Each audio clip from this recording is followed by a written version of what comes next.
Well, a very good afternoon and welcome to Saint-Tropez, the Longines Global Champions Tour and the Global Champions League coming up this afternoon. A packed afternoon on a super Saturday of sport here. And, well, a few of those images on there. I'm delighted to say several of those riders joining us here.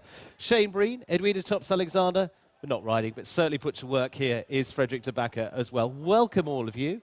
Edwina, to come to you first. Certainly not your first time here. It is an amazing sport, isn't it? Yeah, it's unique. It's just right on the beach here. Everyone's enjoying it. It feels a little bit like a holiday destination. But we have to be here for the sport. You are definitely here for the sport. We know you've got a big afternoon ahead. For both of you here, Shane, of course, you're going in as the team leading the way for the Miami Celtics. It's a big afternoon for you. Yeah, I'm very excited about that. Looking forward to seeing what the outcome will be this afternoon. Really looking forward to it. It's a great buzz here this afternoon, and where else is no place better to be. Absolutely. Well, Frederick, we're going to be in prime seats, thankfully, to watch it all. But we were watching yesterday as well, and we're going to have a little look at some of the analysis of yesterday's competition before we get into what's going to happen today, aren't we? And I hope that these two riders can join me in what I thought when I walked yesterday's course. I thought, this is pretty jumpable. This is, of course, I didn't have to ride it, so it's always jumpable. It's easy then. But then how things turned out, I was blown away by all the tricks that Giuliano planned into his course. And I think we can have a good look. This is that first line. I think it's 5, 6, 7, was it? Or 7, 8, 6, 7, 8 to the combination. With all those options, this is the first look we have from the drone images, and then we see the first rider coming in. That was Carlos Lopez. He was first to go. How do you call it? The Pathfinder. Absolutely. I think he probably had a bit the time monkey on his back, wondering about the time allowed. He took that first line into 7 strides, had the oxer down, rode the 4 strides, and had the in part of the double combination down as well. After him comes Jurveling. He just saw that first round from Carlos Lopez and decided to change his plan. And if we look at Jurveling's round, he comes through on 8 strides, has the income of the combination down. And so it continues. I think we've got Peter de Vos, I believe, who comes afterwards, who comes in on 9 strides on that first line. Those first 10 riders were struggling so much, and I think here it is. This is Peter de Vos. 1, 2, 3, 4, 5, 6, 7, 8, 9. 9 strides seems very good. Gets a good jump over the first one, but then brings the combination down. Luc de Beerbaum even made a different alternative from coming in on 9. And did he yes or no try to do 5 in that combination? We'll have a look at it. Up to you to decide. Comes through on 9 strides to the oxer. Was his plan there to do 4 or 5? What do you think? And Edwina, from your point of view, I mean, you guys were obviously riding in the class yesterday. All these different strategies that come into it, and it played into how the class played out yesterday. It was really interesting for what Giuliano had designed. Well, I didn't ride the class yesterday. But you got to see it. But I got to watch it, which was quite nice. And I mean, Giuliano's courses are amazing. You know, they're quite deceptive, and sometimes you walk them, they look a little bit easier than what they are. There's often faults everywhere. And, you know, this ring, the jumps come up a lot faster. You've got to be really well prepared. You've got to have your dressaging gear, and you've got to know your horse very well. And sometimes you've just got to change things on the last minute. And, I mean, things happen, and that's why it makes it all more exciting. And Shane, from your point of view yesterday, your thoughts on how that sort of played out? Yeah, when I walked the course, I thought it was a very nice course. As always, Giuliano does a fantastic job, but he always has a few little catches there, and there's decisions to be made, and we have to make those decisions according to the horses we're riding and the length of stride we have. I stuck to my plan. For me personally, I had the last fence down. I'll take that one myself. I think when I jumped the second last, I was very confident in how my horse was jumping, and I think I rode the last a little bit casual. But you know, that again is 3 white poles. I took it for granted. I think totally my fault. But overall, I think the course was a very, very well built course and very nice to ride. One of the riders we saw in there was Anna Kelnerova, and this gives us a few clues for the team event as well, Frederick, with her being part of the Prague Lions, but went fantastically well with Silverstone G. Yeah, she rode the second clear. The first clear came from Olivier Philippas. She rode the second clear. Very good plan. Also together, of course, made with her coach Jessica Curtin. Came in on 8 and 4, executed it brilliantly. And then there's Alberto Zorzi. Then you think the 8 is perfect. Alberto says, "Oh no, I've got all the control in the world. Let's do 8. Let's do 9." Yeah, well, I mean, he was just told to jump double clear and finish in the top 3. He did. Simple as that. Yeah, very easy. So then we have 8 that works. We've got 9 that works, and in comes Jos Verlooy. Yeah. Jumps that whole line perfectly on 7 strides. But I think, and I think we've got that round coming up as well. The best round of yesterday came from Derek Kenny. He was already successful with the Shanghai Swans on day 1 here in the first round of the GCL, and then he brings out this round how he rides that line that was just brilliant. I think we can see it. Well, we're going to move on to looking onto the GCL today because it gives us a good idea of what might Uliano set in here, because we've got lots of different options in there. This is how they sat after round 1 of the Global Champions League with the Shanghai Swans and Miami Celtics. The man sitting alongside me will be part of that team a little bit later on. Monaco Aces and London Knights on the 4, so they're just that 1 fence behind, 2 fences behind Chantilly Pegasus and the Rome Gladiators. And also in that group, Edwina Saint-Tropez Pirates in that group, just 2 fences off the lead. Thoughts on today? Well, thoughts on today. I mean, we've just got to be double clear and fast. But I mean, you know, a lot happens, and as we've seen in the past, you know, so much can happen after the first day, and it's super important, obviously, the first day to have a good result. But it really mixes up a lot and depends, I guess, which horses, which riders. There's a few changes, I guess, for today. So you've just got to do your best, and there's no tricks. Just jump double clear. Well, one who's highly capable of that is you, of course, but California you're using again today. Yeah, she's here today. She's jumping. Hopefully I've worked her enough. She's pretty fresh, feeling good in this nice sea weather. So, yeah, I'm be jumping her, and Peter's going to be riding his best horse, Espoir. Yeah, Peter's made a change, and you say there's some changes coming into there. He's moved to Espoir from a part that he jumped yesterday. Yeah. How much did you plan that before this event, or is it a little bit of seeing how round 1 goes? Yeah, I mean, it's a little bit of seeing how round 1 goes. I mean, we're in a fortunate position because Atina did a fantastic job the first day. She was better than Peter and I. So she could have also been in the team. You know, we're in a luxury position like that. Hopefully we're all going to do well today. Yeah, Peter, that was his plan from the beginning, and I think, you know, he's made the right decision, and his horses are in good shape. He's riding fantastic. So my plan was always to jump California. She normally jumps better the more she jumps, so let's hope we have the right decision there. Well, that worked out in Miami when you went on to win the Grand Prix there. Yeah, that was different, but yeah. Well, let's have a look at some of the teams and how they played out so far this season, because it's all about consistency produced throughout the whole of 2018. And we've already mentioned in there, it's about jumping those clears. So we're going to have a look at how the clears have played out for some of the teams this year. The team leading the way, as you would expect. The top of the series are the London Knights. 45% of the time they jump clears between their riders. Shanghai Swans, who are also in with a chance today, also starting on a double clear. 40% of the rounds they've jumped have been clear. And Valkenswaard United not too far behind that as well. Shane, you're coming in there for part of the Miami Celtics and Shanghai Swans, of course, on a 0 score. Who are you teaming up with, and what's the thoughts today? Yeah, Jessica Springsteen and I are jumping today. She jumped a fabulous round the other day. I think, okay, you can't ever let down your guard, but we're on 0 coming in. I think it's going to be a bigger course today, so it's nice to have that 0 on the card. But there's no room for error. We need to be very, very focused, and I wish both of us the very best of luck, and Cameron Hanley as well. He's our 3rd member, and hopefully we do well today. Pretty strong squad indeed. But Frederick, from what we saw yesterday, going back to a little of that analysis, is how it can all change around very, very quickly. Absolutely, and not to put more pressure on your shoulder, Shane. Looking at the previous rounds, the team that goes in as the leaders overnight, they never carry it through. Well, I think once we've done so far. Luckily, we're not the leaders. We're number 2. So there's a few options there. Saint-Tropez Pirates, winning team in Hamburg, by the way. Yeah. Exactly.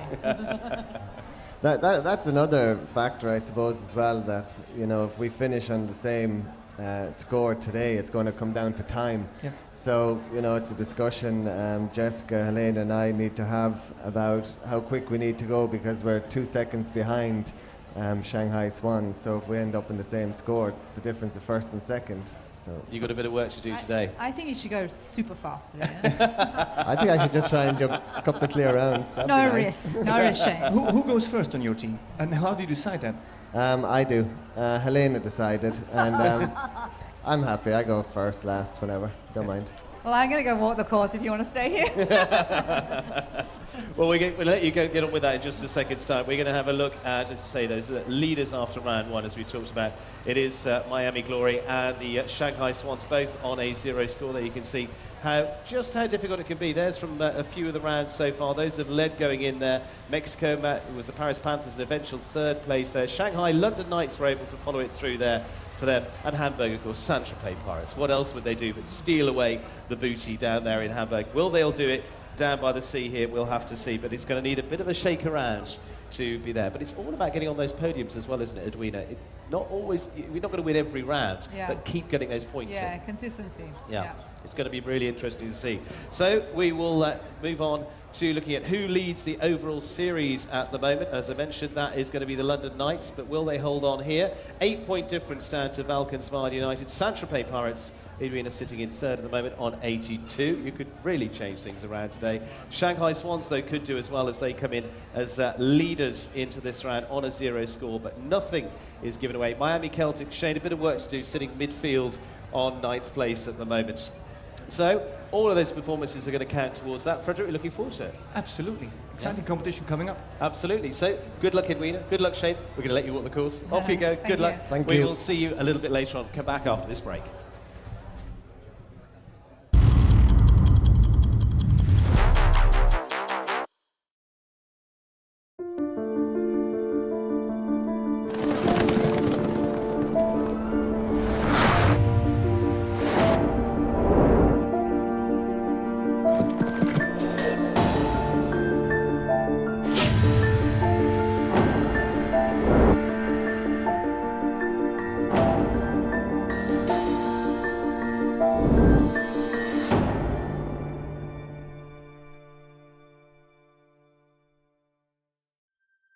From taking care of your family, to taking a chance on your business, from making investments at home, to creating opportunities abroad, we ask the most important question: what matters to you? Julius Baer.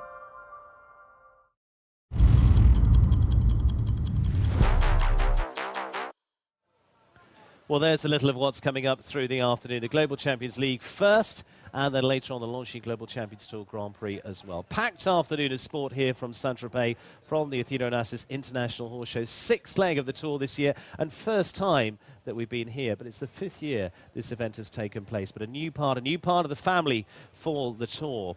So what happened on day one, if you weren't with us? Well, here's a little catch-up on exactly what happened to prepare you for Super Saturday.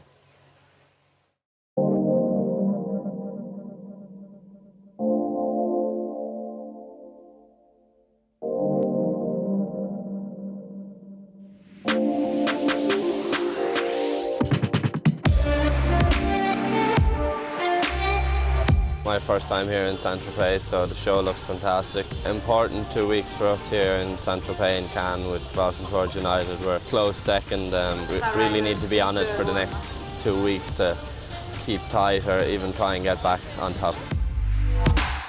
I think we are very excited to compete here in our own event. It gives a bit more pressure, but I think anyway, every time we ride in the team, it gives some pressure, it gives some excitement.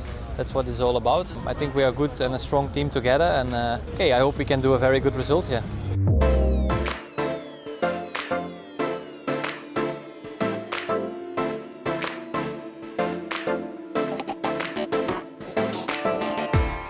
The first day of Global Champions League action on the beach at Saint-Tropez.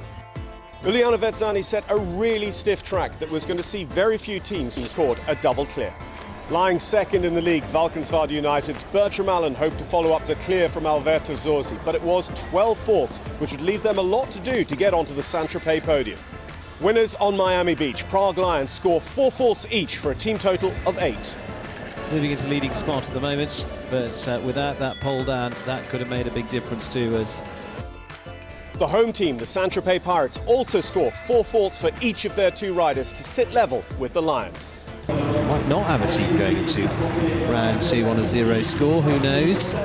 The Rome Gladiators have an excellent clear from Lorenzo De Luca, but Marlon Modeler Zanatelli's 8 faults puts them once again on that same score. The Monaco Aces open their Riviera campaign with a clear for Simon Delestre. An unfortunate 4 faults for Jérôme Guéry as the number 2, but they still go into the lead on a team total of 4. Global Champions League series leaders, the London Knights, get a clear from Olivier Philippart. She's jumping very good, and Olivier is really riding with a plan. Olivier Philippart's final fence then, first rider for the London Knights. Once again, it's a clear for Olivier, H&M Legend of Love. And the top scorer in the season has a pole, 4 faults for Ben Mayer. So now the Knights are level with the Aces. The Shanghai Swans have delivered so many day 1 double clears this season, and today Vinis and Deusser do it again. They're the only team so far on 0. Last in the ring, Mexico winners the Miami Celtics, and it is Shane Breen and Jessica Springsteen, and they both jump foot-perfect rounds to go on to 0 and join the Shanghai Swans on a best possible score after day 1. So that was our plan. I have a green horse, so the plan was to go try to be clear and slow, and then did an amazing job like always. We have a good starting position on Saturday, but like you said, it's another course. We have 2 rounds, and if we both have 2 down, that was for nothing today, so we have to concentrate and try to ride clear around again on Saturday. So the Shanghai Swans and the Miami Celtics are both on the best possible score of 0 going into day 2. The London Knights and the Monaco Aces are both on 4, and no less than 5 teams are within 2 poles of the lead on 8 faults, including home side the Saint-Tropez Pirates. It's all to play for in round 2 of the Global Champions League here from Saint-Tropez.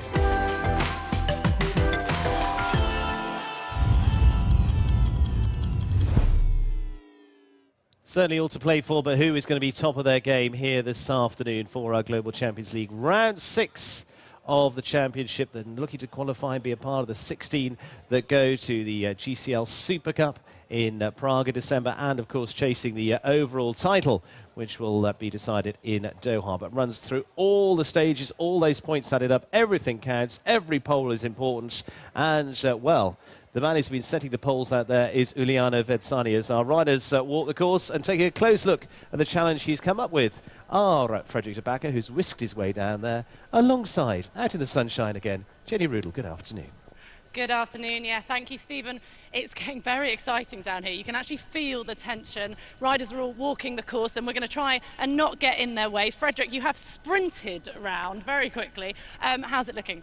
Tall.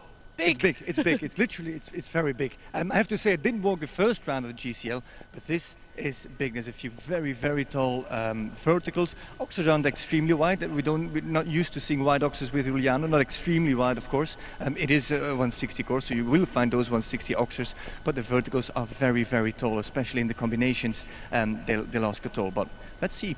Well, we've got fence 1 just behind us, so we'll move swiftly on. That is an oxer coming down to fence 2, so straight away a challenge coming down. It's quite a long way to fence 2. Absolutely. Let's not forget, this is the second round of GCL, but it's also a speed competition. This is not a jump-off class, it's a speed competition. So he has built it as a speed class with options to leave out strides. The strides that you leave out, you increase the risk. The more speed you have, the more risk you have.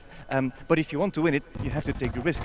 8 or 9, we'll have to see how this plays out in that first line here to the Prague Playoffs fence, which is fence number 2.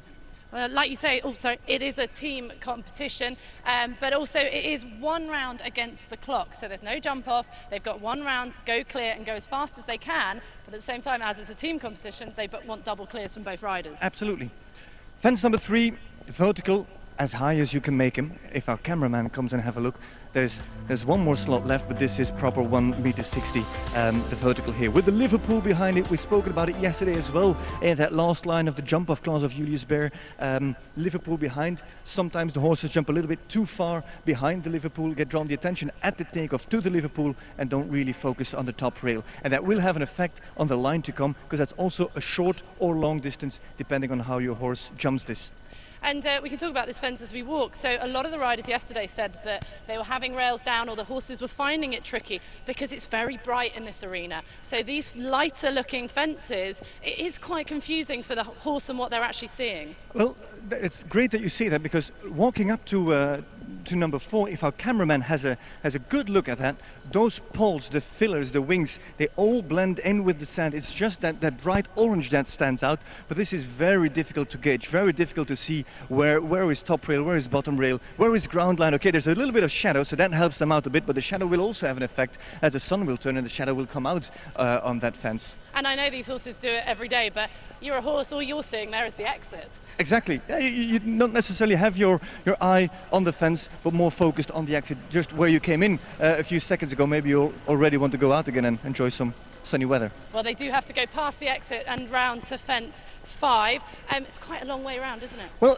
there's an option. You can go around the vertical of Cavalleria Toscana. You can turn in front here or between Cavalleria Toscana and Dolce & Gabbana, but then you have to get your stride ride out of the turn here to the combination. So I think most of them will cut in between Cavalleria Toscana and Dolce & Gabbana and then make their way into the Longines double combination. Now, there's a little bit of a downhill slope to this arena. It's not much, but it is there, and we've seen it throughout the last 2 days. It has its effect. As I said in the introduction, the verticals are very tall, and once again here we've got a proper 1m60 tall vertical to jump out. The jumping into the combination is 150 high, 155 high by 160 wide, but jumping out of it, that's going to be tricky. 8 meters in between, that's fairly short, so this will cause some damage. It is, and it's absolutely enormous. And also they've got the distraction of this amazing McLaren to go past. Hopefully they won't be too distracted though. And then that actually, to me, Frederick, seems very tight and short then to fence 6. Absolutely. Again, the tricks that Uliano Vezzano is using here, the fences coming up very quickly, one after the other, because keep in mind, we had fence 5, 6, 7 and 8 are all related distances. You only have 4 or 5 strides around the turn here, around that Athena Onassis Longines Horse Show obstacle to come to the Global Champions League's Oxer. It's not the widest, so some horses may jump this as a vertical, cut into the turn already, land on the back rail, but it's about the distance. It's or a very long 4 or a very short 5. But short 5 gives you the control to make them jump straight and not fall into the corner. But an extra stride is an extra second. But at the moment, we're looking forwards. It is a team competition and it's all about trying to get into those playoffs in Prague. Do you play it safe? If you know you're not going to win here today, do you play it safe and just make sure you get those clears so you get those points and keep your team moving up that leaderboard? Yeah. You think you just had a breather jumping into the corner, that you've got some time, but fence 7 is here before you know it. We've seen riders actually walk the strides here, so that means it's 7 or 8, maximum 9 coming from the Global Champions League Oxer here to the Premium Mares planks, and those wavy planks are always difficult to jump. Yeah, any show jumper will know, even lower down in the levels, don't like riding planks. What is it about planks that horses don't like? It's very difficult. Where should you jump it? Should you jump it at the lowest point, but then you have to have a lot of control to steer him through the middle?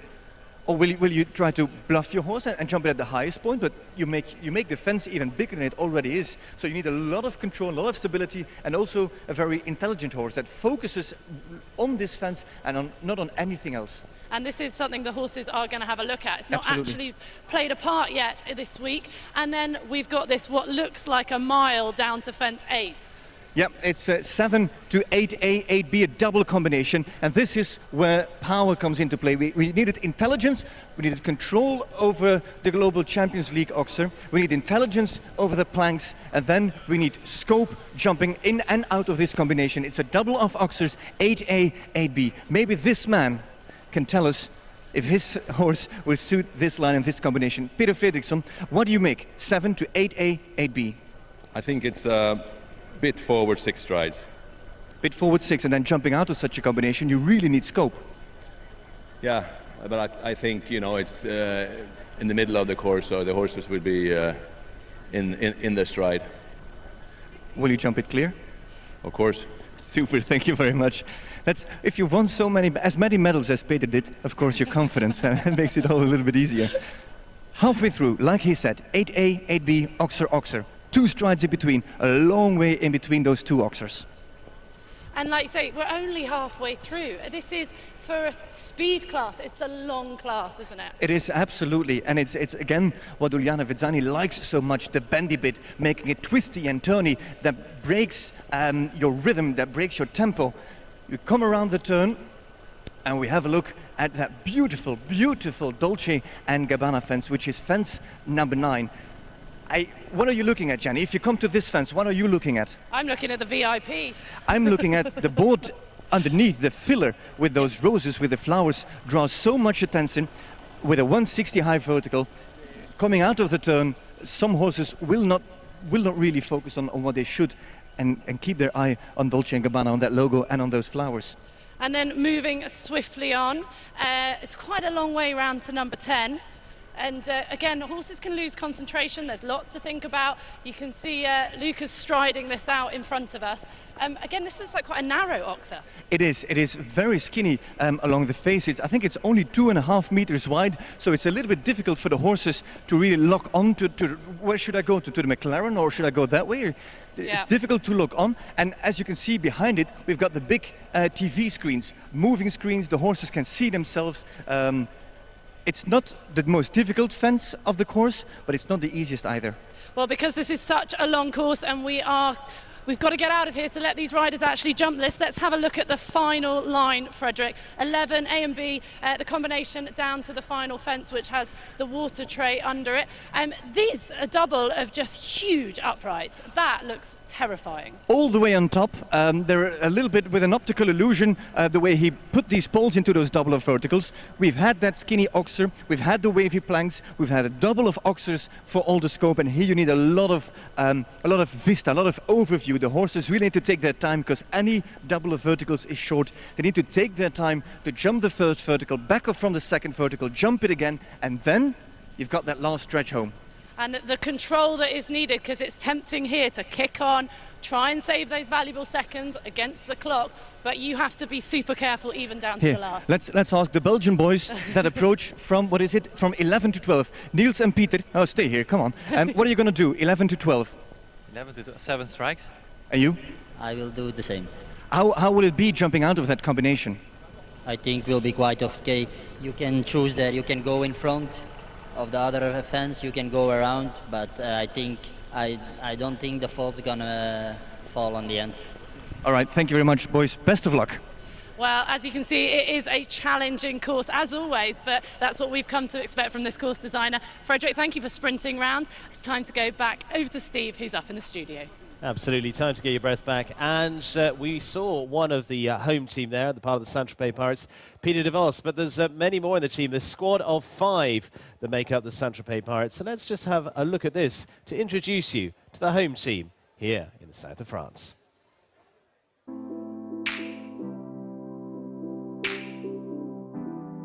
Hi, I'm Peter de Vos. I'm a member of the Saint-Tropez Pirates. I think we are very excited to compete here. I think we have a great team. Edwina is already a very strong rider with some very good horses. Also, Athena has proved already that she can do very good rounds and very good results. Myself, for the moment, I have a few really good horses and I can alternate, so we can really see in which show we put which horse.